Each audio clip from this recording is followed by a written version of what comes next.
What's up, guys? It's Theodore Massillon here, and we're back at it again with another Nom Studios podcast. Today, we're going to talk about mental health and trauma. Roughly 70% of people experience emotional trauma in their lifetime, and most of them never see a therapist, especially men, especially in the communities that need it most. My guest is Don Sinkfield, licensed mental health counselor, CEO of Help to Adjust in Valley Stream, founder of the nonprofit Adjust Upwards, and a practice that serves over 100 individuals, couples, and families every single week. He's going to break down why therapy isn't just for crisis, why it's actually low stakes and high yield, and what most men get wrong about asking for help before they need it. Hey Don, how you doing? Good, man. I'm happy to be here. And I'm happy you're here. I feel like this is a really important conversation. Absolutely. One thing that you say therapy is low stakes, high yield. Most men hear therapy and think the opposite. Like, why are they getting that wrong?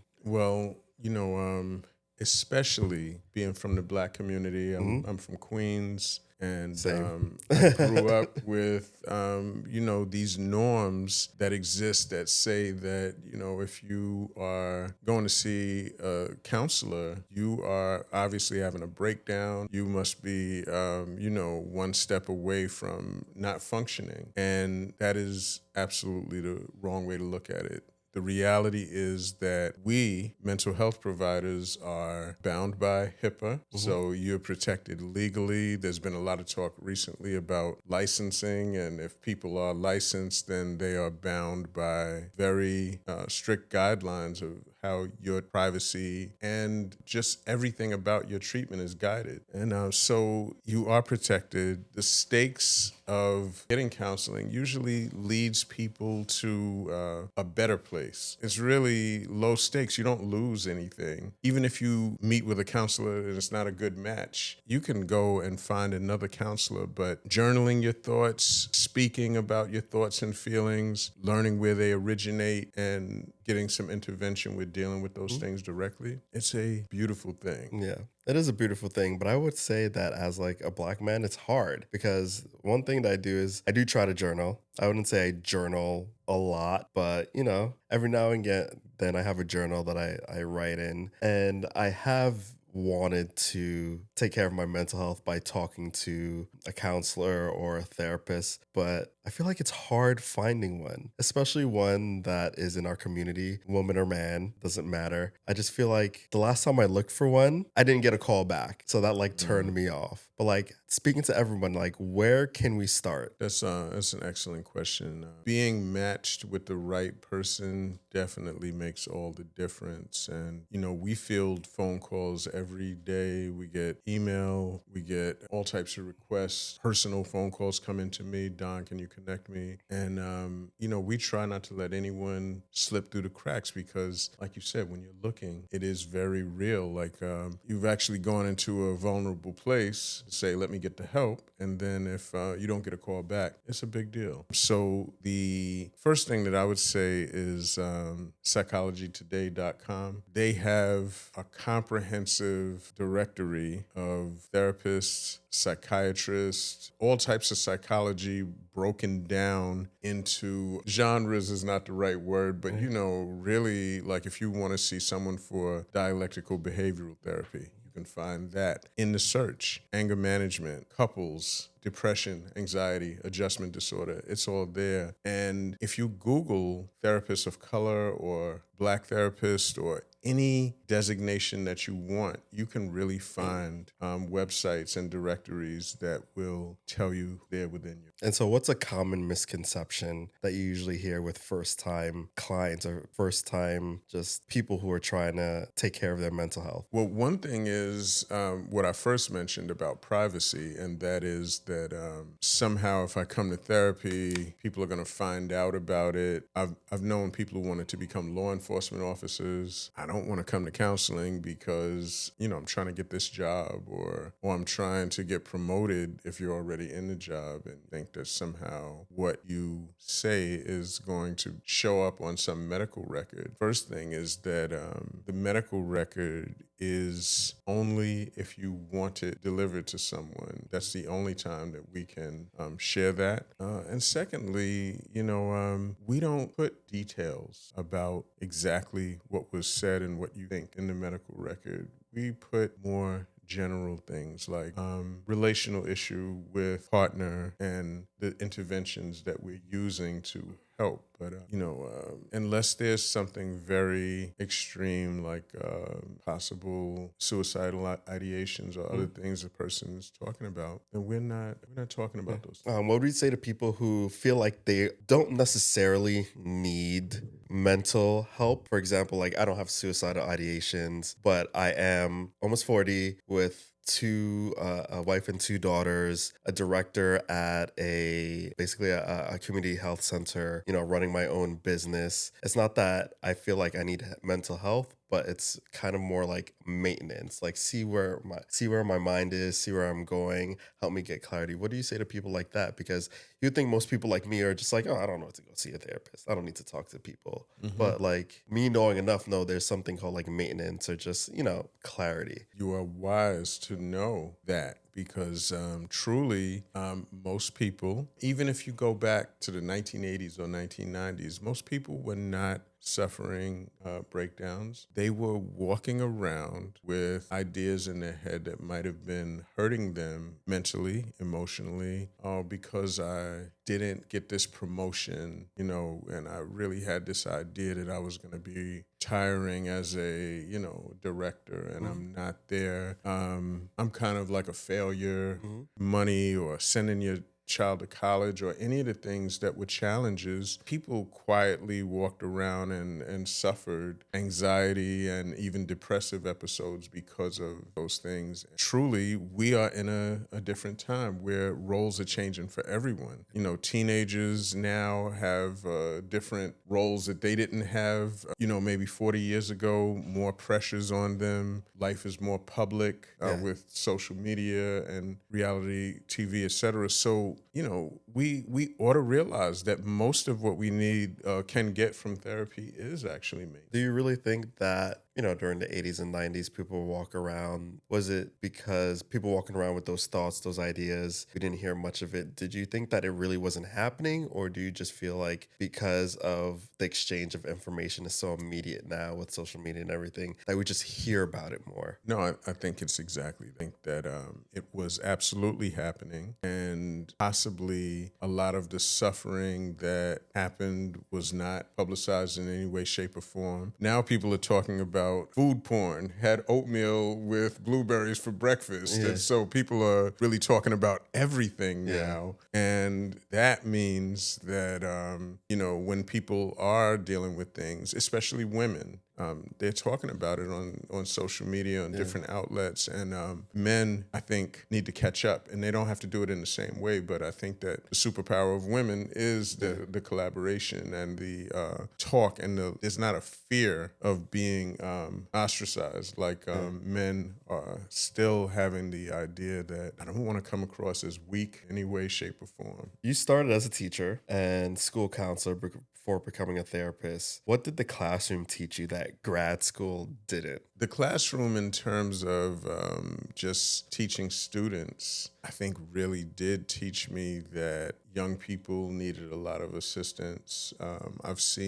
That's where I really saw relational issues with mothers when I was in the classroom. You talk to your students and you would learn about relational issues with moms, absence of dad, relational issues with dad, depression. And, these things are not moral failings. They are life issues. And so by the time I became a school counselor, I think I was like well prepared for what I faced in the office. And, as you mentioned, that a lot of what you learn in the classroom does not prepare you. I mean, there's a theoretical basis to a lot of what we do. And there's some things that I learned in school that I go back to constantly. Not most of it. Most of it is life experience and doing this professional work. You got through the classroom, you're a therapist now. Why did you decide to focus on men, specifically black men? Truly, the black community is just a very specific thing. But I think, as I heard a little bit ago, black men particularly are, I think, the most vulnerable because we don't really believe we have freedom in society in general to just talk about what is happening, because when we talk about what's happening with relationships, with stress at work, with any kind of adjustment issue, I lost my struggling, your friends want to get you back to baseline. Oh, come on, Jay, you all right, man. Yeah. You all good, man. We here. But men can get together and watch a game and eat wings and relax together, but that itself is the bonding. The rest of it about really going into any depth about things that are not easy, we don't do as well with it. I think there's a growth in that. And I don't want to go too far off your question, but I'll just mention this quickly. The time that men spend with their children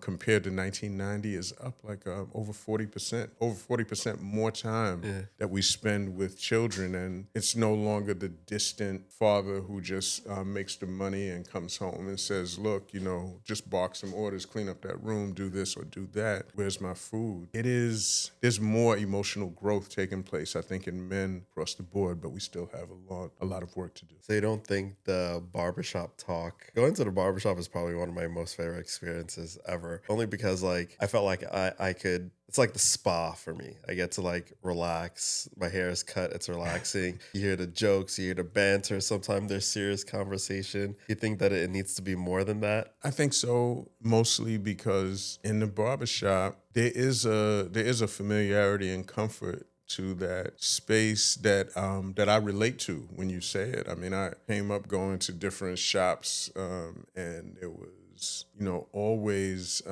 when I was a kid, kind of older people, men in the shops that you could talk with, etc. But when something happens and you need to go a little bit deeper on it, unless you really have that relationship with that barber, you're probably not going to talk about that in the shop. You're going to talk about the game. Yeah. You're going to talk about the things that are happening, maybe what's happening in the political atmosphere, and talking about it with men. And even if you are talking about what's happening in relationships, it only goes to the level of just Surface. griping. Yeah, it doesn't go to what you need to do and maybe some interventions to how you can change. So that goes into, like you said, you have a term, it's called adjustment disorder. Why is that one of the most common things that you treat? And what is adjustment disorder? Yeah, so often we talk about anxiety and depression as the key things that we are treating, and I think that is still true. That's mostly what we're treating. But in life, things happen. Right? It sounds like a very cliche thing to say that things happen, but we lose people who are close to us. Relationships break down. My favorite aunt just lost her job, and she's depressed. That depression could lead to you having to support her, and then that could lead to vicarious emotion from your own life. So when things happen, it causes people to have to adjust to that loss or to that situation that's happening. And so there's very specific criteria to when people are depressed or anxious. It has to exist for a certain amount of time. It has to exist consistently and lead to trouble functioning. And in many cases, when people go through things like that loss or that breakdown of the relationship, that is the thing that's causing the immediate emotional dysregulation. And so that is adjustment disorder versus someone who is simply throughout their life, for instance, they have had depressive episodes. Then you might have a person with major depressive disorder if you can document that. But adjustment is based on something happening. So how does someone that's just going through these life experiences and, the highs, the lows, how do you regulate that? Do we have to find someone like you to talk to? Is that something that we could do on our own? Most people never get help with it, and they do get through it, so to speak. But it doesn't mean that it is really ideal not to get any help. When I was 16, I lost my brother, and I had a couple of teachers, who said, "Don, I heard like what happened. If you need any here," which is wonderful. But I didn't really know what I needed, and I didn't really go to any of those kind people who mentioned that they would be willing to help. And I got through it, and I think I did a lot of avoiding. My mother was sad. My brother's wife was sad, so I just stayed out of the house, for instance, and tried not to be involved with them because the vicarious, stress of what they were feeling was just too much. So I got through it. But there would be, if I could advise on what I would have had for myself if it were up to me, it would have been great to have someone to talk that out with. So that goes into Adjust Upwards, your company, correct? Tell us about Adjust Upwards, the workshops that you run for the community, all that stuff. So I'll just say Help to Adjust counseling is my daily work. And, we see people through insurance there. Through Help to Adjust, we probably see 115, 130 people a week. Just Upward is a nonprofit that I started where I really want to take the show on the road, so to speak, talk to more people. I have started a men's group, Cambria Heights, Queens. Every month we get 15 to 20 men together. We're doing something for Father's Day this year as an acknowledgement of men, where we're bringing a bigger group. And I'd like to shout out Emblem Health also because, a beautiful sister named Crystal Harrison, who's the manager, the lead person at Emblem Health in Cambria Heights, has donated the space to me to get the men together. So it's valuable work because men want to come together to talk about this stuff that is deeper than what they may talk about at the Super Bowl. That's awesome. That's awesome. And what do you do at these workshops? So basically, I usually bring some chart paper and, I put some key things that we're going to talk about.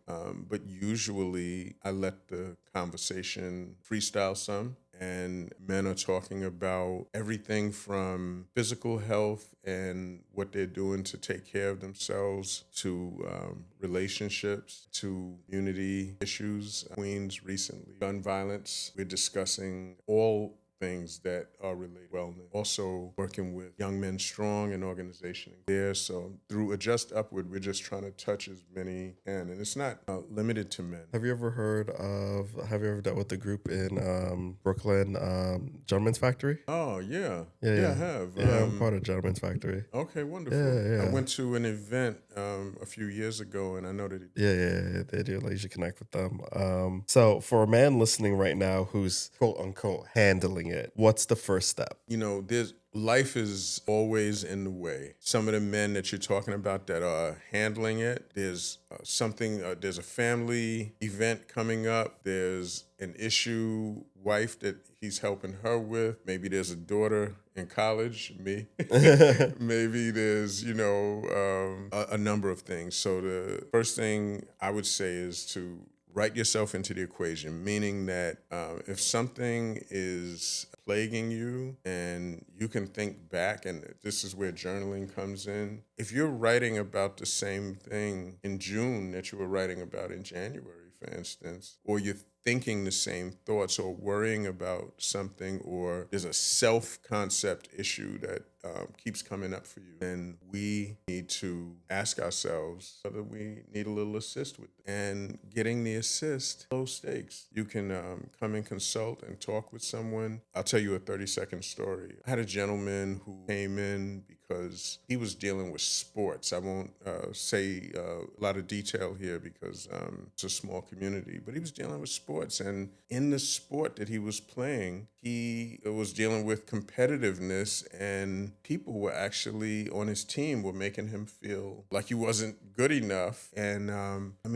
it stressed him out. in conversation with the guys on the team, he had a little meltdown. And so he came in to talk with me and did about 10 sessions. But he left there having dealt with so much more than he thought that he was dealing with, because it's all like the way we respond to things is all connected to our identity, sometimes even our birth order. Like if we're the oldest child and we think we're supposed to be the leadership all the time. These are the self-discoveries that happen in counseling, and it's just helpful for people. And so you think you're coming in for one particular thing, and then you do 8 or 10 sessions and you walk out like, man, I should have done that. Like I've been Years dealing ago. with these feelings for Yeah. 30 years or whatever. Awesome. So, where can people find more information? Where can people find you? Where can people get involved or look you up to get help? 516-459-2920 or 516-807-0743. Those are the numbers to Help to Adjust Inc. We're there 12 to 9 every weekday, 10 to 6 on the weekends, 7 days a week, and we will help you get connected to the right counselor. And if we don't have the right therapist for you, we'll point you in the right direction. And www.helptoadjustupward.com website coming soon. And I'll even say, my business cell is. Well, thanks for coming by, Don. I appreciate it. Thank you. We got to do this again. We got to do opportunity. something together. I would love to do something in the studio here or whatever. That would be wonderful. All right. Thanks. Take care, man. And that's a wrap, guys. This is why we do what we do at Nam Studios, making big stories simple.